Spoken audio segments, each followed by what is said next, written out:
Hi, it is Wednesday, which means it is Work on Wealth Wednesday, where we come to you every single week, 7 p.m. with some financial advice, cryptocurrency information, savings tips, money hacks, and anything to do with financial abundance. Because it's hard to live a purposeful, fulfilled life when you are struggling with your finances. So we've put this channel together, this information together on a weekly basis every Wednesday, 7 o'clock for your entertainment and, of course, education. Now, every single week we come to you with some content and information. Some weeks is videos like this. Some weeks we have panel discussions or interviews or special guests. And some weeks we have recaps of some of our most interesting topics that students, parents, educators say, that was one of my favorite topics that I really learned from. So we're going to go back, all the way back to episode 1, because so many people are saying, you know that section on TFSA, tax-free savings account? I really learned a lot from that section. So let's recap. What is a TFSA? And we will go to episode 1. If you want to watch the whole episode, go check it out. It's on the YouTube channel. But in this episode, we'll take a little excerpt on what is a TFSA.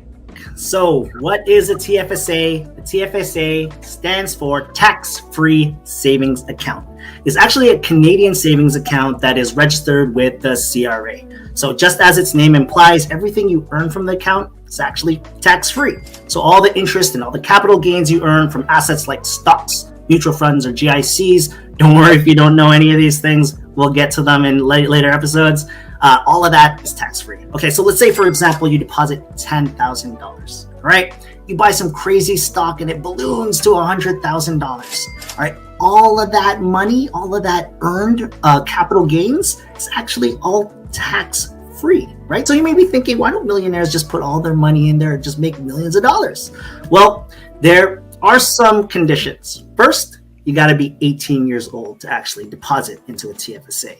In BC, it's like 19, and there's some other regions that are 19. But most of our viewers are probably 18 because we're all from Ontario, right? So let's say at 18 years old, you were working for a couple of years, or you have that wealthy family that drops stacks on you on your birthdays and all your celebrations, and you're lucky enough to have $10,000 in savings. Well, if you are 18 in 2021, the max contribution limit you can add to your TFSA is $6,000.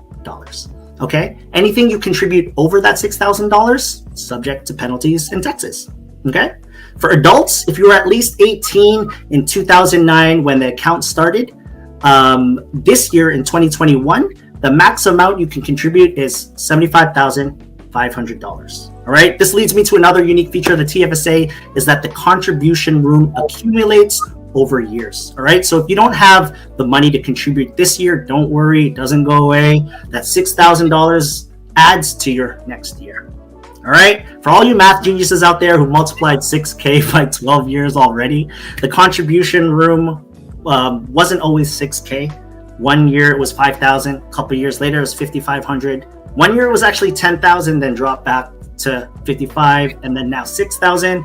Add that all up, $75,500 for all you young adults, okay? Lastly, the TFSA doesn't act like a regular account, okay? So you can't deposit the full amount, then withdraw the money and put it back in the same year, all right? That's really important. So for example, if you deposited $6,000 this year, you withdraw $3,000 tomorrow, you can't just put that $3,000 back next week, all right? That gets added to your contribution room next year, plus the contribution room of the new year. All right. We'll get into all this math stuff later. I just want you guys to remember these 4 points. You got to be 18 years old. There's contribution limits to the TFSA. It accumulates over years, and it's not a regular savings account. So don't use it like a checking account. It is your investment tool. The reason I like to talk about the TFSA is because I truly believe that it should be everybody's goal to max this TFSA out every year. All right. So that's all I got for the TFSA. If you guys want to add anything, or you think there's anything we should add to this conversation, feel free to add. let me give you an example, Glenn. Tell me if I understand it correctly. Let's say I have $1,000. So I have $1,000 and you have $1,000. I put my $1,000 into a stock account and it doubles to $2,000. Mm-hmm. You put your $1,000 into your TFSA and then you invest your $1,000 also in the same stocks that I did. So you doubled to 2,000, I doubled to 2,000. Who's better off? And tell us why. Who's better off?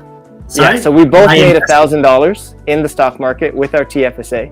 Oh, you did it within your TFSA and I did it just in my regular trading. Oh, okay. Yeah. Okay. Yeah, no, that's a great question. I would say I'm better off because that $1,000 does not get taxed, right? All my earnings, like I can make $1 million and there are no taxes on my earnings. But for you actually, you invested $1,000. You actually are subject to capital gains, which is, we'll get into it some other time, but 50% of that earnings. All right. So I have to give some of my earnings to the government in the form of taxes, but because you put your money in TFSA first before you invested, you pay 0 in taxes. Exactly.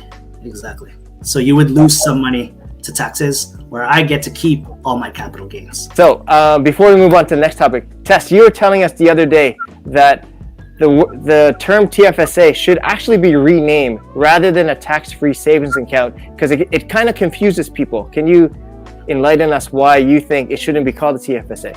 Yeah, so actually, when it first came out, the banks were actually pushing back because the original name was a tax-free investment account, because you can actually invest your tax-free savings account into anything that you want. Very often people think that when they open it at the bank, they have to keep it in that very small earning potential. But understanding that it's an investment account, and when you get the right knowledge, you can actually take that money and invest it in different areas that could give you a much larger return than that simple bank account that they have there at the bank set up for you. So I don't want to get too technical, but in a basic understanding, it's actually an investment account. So I like to call it a tax-free investment account. Savings account is great, but sometimes when people think of savings, they're like, oh, I'm just going to put it in the bank and leave it there. But we want you to think about it as an investment because there's so many potential places that you can put it. So thanks for watching. If you haven't seen that whole episode, go check it out. There's so much great content on that episode, and there's a ton of other education. Go browse our YouTube channel. Anything you haven't watched, go do some learning and watch those episodes and those videos.